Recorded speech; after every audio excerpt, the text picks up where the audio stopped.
திராவிட முன்னேற்ற கழகத்தை தூக்கி எறிந்ததன் மூலம் கொளத்தூரிலேயே திமுக தலைவர் திரு ஸ்டாலின் அவர்களை மண்ணை கவ வைத்ததன் மூலம் தமிழக மக்கள் அற்புதமான தீர்ப்பை வழங்கி இருக்கிறார்கள். அந்த தீர்ப்பை சரியான முறையில் புரிந்து கொண்டு முதல்வர் திரு விஜய் அவர்கள் இதுவரை ஆட்சி நடத்தி கொண்டிருக்கிறார் என்று நான் செய்தித்தாள்களில் பார்த்த வரையில் நான் புரிந்து கொள்கிறேன். தமிழக அட்வைசரி போர்டே குண்டாஸ் ரத்து பண்றோம், சஃபிஷியன்ட் இல்ல, இவங்களுக்கு நல்ல குண்டாஸ் போடுறது அப்படின்னு சொல்றாங்க. தமிழக அரசு இப்ப விஜய் தலைமையிலான தமிழக அரசு நீங்க எப்படி பாருங்க? குண்டாஸா இந்த அட்வைசரி போர்டு ரத்து பண்ணாங்கன்னா அந்த ஆர்டர் பிரிசனர் ரீச் ஆகிறதுக்கே minimum it take 8 to 10 days. என்னோட விஷயத்துல திங்கட்கிழமை அட்வைசரி போர்டு முன்னாடி அப்பியர் ஆன வெட்னஸ்டே ஹோம் டிபார்ட்மெண்ட் என்னோட ஆக்ட் 14 டிடென்ஷனை ரத்து செய்து அரசாணையை சிறைக்கு அனுப்பியிருந்தது. அந்த அரசாணையை படித்த வகையில் முதல்வர் திரு விஜய் அவர்களே தலையிட்டு எவ்வளவு விரைவாக முடியுமோ அவ்வளவு விரைவாக குண்டர் சட்டத்தை ரத்து செய்யுங்கள் என்று உத்தரவிட்டதன் விரைவாகத்தான் நான் இவ்வளவு விரைவாக உங்கள் முன் பேசிக் கொண்டிருக்கிறேன். சோ இந்த 3 ஆண்டுகளாக சவுக்கு மீடியா ஊழியர்கள் ஒவ்வொருவரும் சந்தித்த துன்பங்கள் என்ன, என் தாயார் ஏன் இப்படி அகால மரணம் அடைய வேண்டும் என்பதையெல்லாம் தாவேகவினரும் சரி முதல்வர் அவர்களும் சரி பார்த்து கொண்டுதான் இருந்திருப்பார்கள். அருண் IPS மீது என்ன நடவடிக்கை எடுக்க வேண்டுமோ முதல்வர் நிச்சயம் எடுப்பார் என்ற நம்பிக்கை எனக்கு இருக்கு.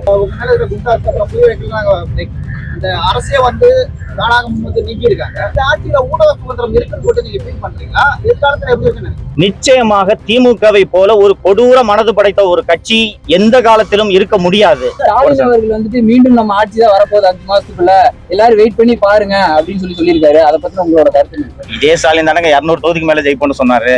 வயசாயிடுச்சு, விட்டுருங்க. வேலை வேண்டுமா? ப்ளூ ஓஷன் இருக்கிறது.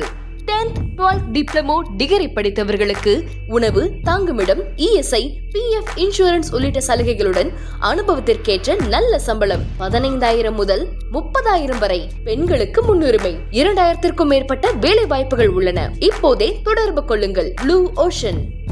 தமிழக முதல்வர் திரு விஜய் அவர்களுக்கும் நீதிமன்றங்களுக்கும் எனது நெஞ்சார்ந்த நன்றியை தெரிவித்துக் கொள்கிறேன். நான் 3 ஆண்டு காலம் மீண்டும் மீண்டும் சிறைக்கு வந்த பிறகு கூட இந்த உழைப்பு வீணாகி விடுமோ என்ற அச்சமும் பயமும் எனக்கு இருந்தது. ஆனால் திராவிட முன்னேற்ற கழகத்தை தூக்கி எறிந்ததன் மூலம் கொளத்தூரிலேயே திமுக தலைவர் திரு ஸ்டாலின் அவர்களை மண்ணை கவ வைத்ததன் மூலம் தமிழக மக்கள் ஒரு அற்புதமான தீர்ப்பை வழங்கி இருக்கிறார்கள். அந்த தீர்ப்பை சரியான முறையில் புரிந்து கொண்டு முதல்வர் திரு விஜய் அவர்கள் இதுவரை ஆட்சி நடத்தி கொண்டிருக்கிறார் என்று நான் செய்தித்தாள்களில் பார்த்த வரையில் நான் புரிந்து கொள்கிறேன். தமிழக வெற்றி கழகம் அமைத்துள்ள இந்த கூட்டணி ஆட்சி 5 ஆண்டுகள் முழுமையாக தனது ஆட்சி காலத்தை நிறைவு செய்து தமிழக மக்களுக்கு பல்வேறு நலத்திட்டங்களை செய்ய வேண்டும் என்பதே எனது விருப்பமாக முதல்வரிடம் இந்த நேரத்தில் தெரிவித்துக் கொள்ள விரும்புகிறேன். தமிழக அட்வைசரி போர்டே குண்டாஸ் ரத்து பண்றோம், சஃபிஷியன்ட் இல்ல, இவங்களுக்கு நல்ல குண்டாஸ் போடுறது அப்படின்னு சொல்றாங்க. தமிழக அரசு இப்ப விஜய் தலைமையிலான தமிழக அரசு நீங்க எப்படி பாருங்க? வழக்கமாக அட்வைசரி போர்டுக்கு போய் அப்பியர் ஆன பிறகு குண்டாஸா இந்த அட்வைசரி போர்டு ரத்து பண்ணாங்கன்னா அந்த ஆர்டர் பிரிசனர் ரீச் ஆகிறதுக்கே minimum it take 8 to 10 days. என்னோட விஷயத்துல திங்கட்கிழமை அட்வைசரி போர்டு முன்னாடி அப்பியர் ஆன வெட்னஸ்டே ஹோம் டிபார்ட்மெண்ட் என்னோட ஆக்ட் 14 டிடென்ஷனை ரத்து செய்து அரசாணையை சிறைக்கு அனுப்பியிருந்தது. அந்த அரசாணையை படித்த வகையில் முதல்வர் திரு விஜய் அவர்களே தலையிட்டு எவ்வளவு விரைவாக முடியுமோ அவ்வளவு விரைவாக குண்டர் சட்டத்தை ரத்து செய்யுங்கள் என்று உத்தரவிட்டதன் விரைவாகத்தான் நான் இவ்வளவு விரைவாக உங்கள் முன் பேசிக் கொண்டிருக்கிறேன். அருண் IPS இன்னும் போஸ்டிங் கொடுக்காம காத்திருப்பாங்க. நாட்டில் என்ன நடக்கிறது என்பதை கடந்த 4 ஆண்டு காலமாக 5 ஆண்டு காலமாக அத்தனை பேரும் பார்த்து கொண்டிருந்ததனால்தான் கொளத்தூரில் MK ஸ்டாலின் தோல்வியை தழுவினார்.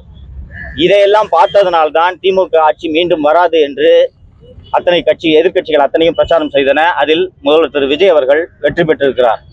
ஸோ இந்த 3 ஆண்டுகளாக சவுக்கு மீடியா ஊழியர்கள் ஒவ்வொருவரும் சந்தித்த துன்பங்கள் என்ன, என் தாயார் ஏன் இப்படி அகால மரணம் அடைய வேண்டும் என்பதையெல்லாம் தாவேகவினரும் சரி முதல்வர் அவர்களும் சரி பார்த்து கொண்டுதான் இருந்திருப்பார்கள்.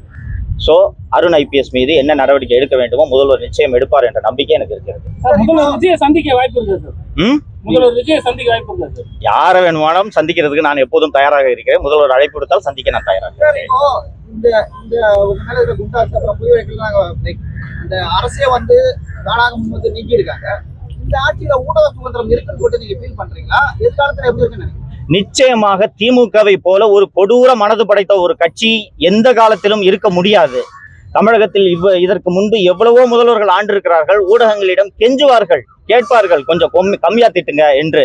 ஆனால் எதிர்த்து பேசும் ஊடகங்களையும் அந்த ஊடகத்தில் பணியாற்றுபவர்களையும் சிறையில் அடைத்த கொடுங்கோல் அரசாங்கம் திமுகவை தவிர வேறு எந்த அரசும் கிடையாது.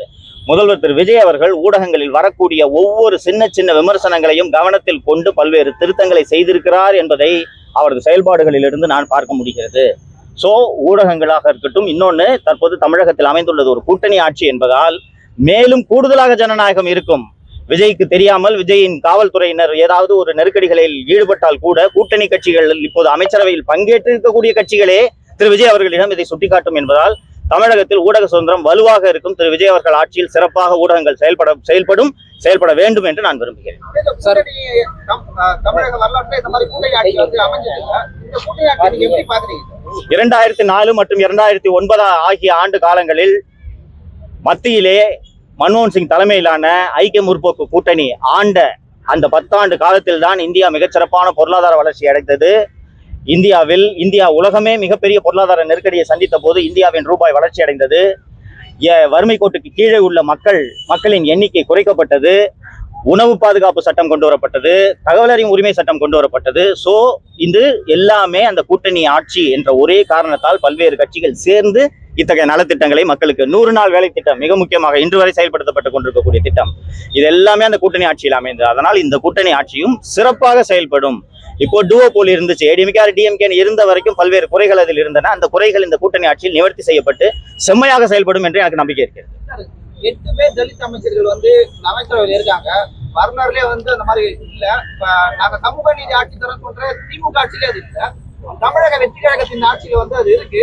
நீங்க எப்படி பாக்குறீங்க தலித் அமைச்சர்கள் அமைச்சரவை? தமிழக வெற்றி கழகம் பெற்ற வெற்றியானது பணம், சாதி, மதம், வயது இவற்றை எல்லாம் கடந்து தமிழக வெற்றி கழகம் வாக்குகளை வெற்றி பெற்றிருக்கிறது. இந்த காரணத்தினால் என்ன கேட்டீங்க?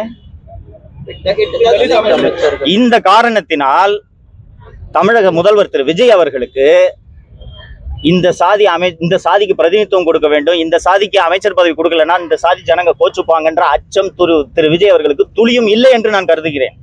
சமூக நீதி பேசக்கூடிய கட்சிகள் 70 ஆண்டுகளுக்கு மேல் தமிழகத்தை ஆண்டிருக்கின்றன. 8 தலித் அமைச்சர்களை நியமிக்க வேண்டும் என்று ஒரு கட்சிக்கு கூட தோன்றவில்லை என்பதை இந்த நேரத்தில் நாம ரொம்ப குறிப்பிட்டு பார்க்கணும்.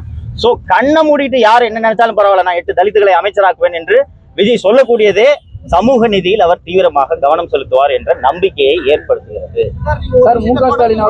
திமுக அதிகாரிகள் சொல்றது அந்த அரசாங்கம் கேட்குது கொண்டு வந்தீங்க. அந்த அதிகாரிகளை தமிழக வெற்றி கழகத்தினர் இந்த அரசு வந்து மாற்றி இருக்கிறது. அதை எப்படி நம்ம எடுத்துக்கலாம்? அவங்க வந்து சொந்தமா யோசிச்சு முடிவெடுக்கிறாங்க அப்படின்னு எடுத்துக்கலாம். இந்த நடவடிக்கைகள் ஒன்றே, குறிப்பாக ஆவினுக்கு நியமிக்கப்பட்ட அந்த அதிகாரியின் நியமனம் எல்லாம் நீங்கள் கணக்கில் கொண்டு பார்த்தீர்கள் என்றால், இந்த நியமனங்களே நாட்டில் நடக்கும் அத்தனையையும் திரு விஜய் அவர்கள் கவனித்துக் கொண்டிருக்கிறார், அல்லது திரு விஜய்க்கு ஆலோசகர்களாக இப்போது இருப்பவர்கள் கவனித்துக் கொண்டிருந்திருக்கின்றனர். ஒவ்வொரு விஷயமாக கையில் எடுத்த நடவடிக்கை எடுத்துக் கொண்டிருக்கின்றனர் என்று மகிழ்ச்சியோடு அந்த செய்தியை நான் பதிவு செய்ய விரும்புகிறேன். அதனால் இந்த ஆட்சியின் மீதான நம்பிக்கை அதிகரிக்கிறது. யாருங்க? இல்ல, அதெல்லாம் அரசோட ரகசியம், எனக்கு தெரியாது.